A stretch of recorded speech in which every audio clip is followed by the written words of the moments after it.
Ramadan, Ramadan, Ramadan, Ramadan, Ramadan. Hama igiturabandanya inyigisho zacu turabira hamwe igice yigira kane mu bintu byonona amafungo. Wa minal muftirati attaqayyu. Mu bintu rero byonona amafungo harimo no kwigaruza bya bindi uba wariye. Igihe rero wigaruje ibyo uba wariye ukabigarura, icyo gihe amafungo aba yononekaye. Ubigaruye n'ibigirankana, wariye cyangwa wanyweye ukagarura ibyo wariye n'ibigirankana, amafungo yawe aba yononekaye. Amma iza ghalabahu alqai'u, ariko mu gihe wamerewe nabi ugasanga wariye ugaciguma umererwa nabi, kujya ukunda gusanga nkinda yazimvye, inyuma yaho ukamererwa nabi, wa kharaja biduni ikhtiyarihi, ibyo wariye ukazubona biragarutse ariko ataruhare wabishizemo, cyangwa se wewe atari wabigize n'ibigirankana, fala yu'athiru ala siyamihi, icyo ntacyo byica ku mafungo y'umuntu. Ikibi ni gihe wewe uba ubigaruye n'ibigirankana, kuko hari nk'ubwo umuntu usanga amerewe nabi mu nda, inyuma yaho agacashira nk'intoke mu kanwa kugira yigaruze bya bindi yariye, ashobore kumva yuko yoronka agahengwe. Rero umaze kubyigaruza n'ibigirankana, amafungo yawe aba yononekaye.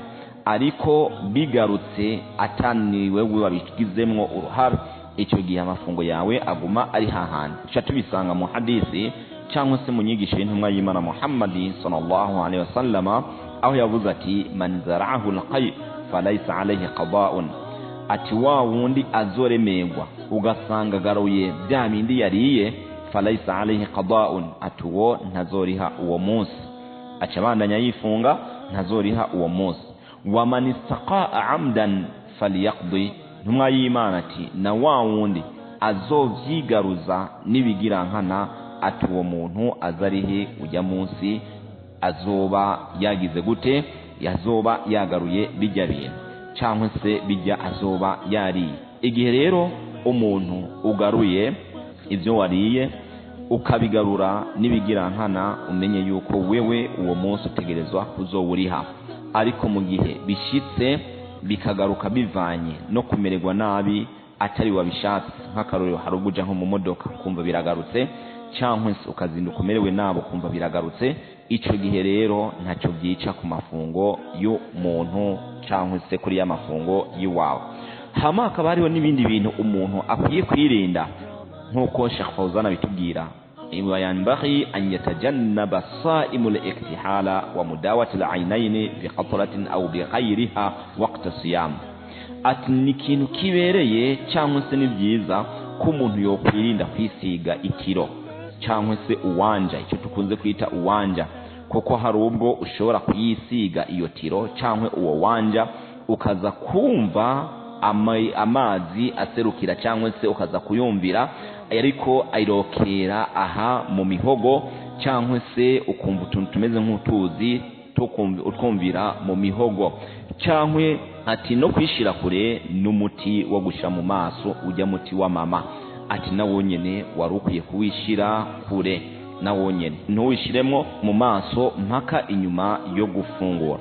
Ati ibindi navyo nyene mu bintu ukwiye kwishira kure, wala yubalighu fil madmadati wala istinshaq li annahu rubbama dhahaba al-ma'u ila jawfihi.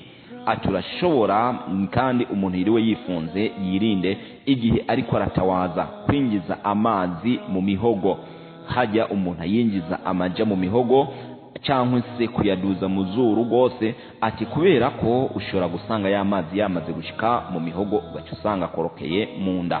Qala sallallahu alaihi wasallama, ntumwa y'Imana tubwira ati wabaligh fil istinshaq illa an takuna sa'iman, ati uze ugiriki, ati uze umere nk'uyiza amazi amaja ino mu mihogo igihe uri kuratawaza, kiretse mu gihe muzoba mwifunze. Ntumwa y'Imana yaratubujije mu gihe tuzatwifunze ntituze twigere tubikora igihe uri kuriyugumura mu kanwa uriko uratawaza.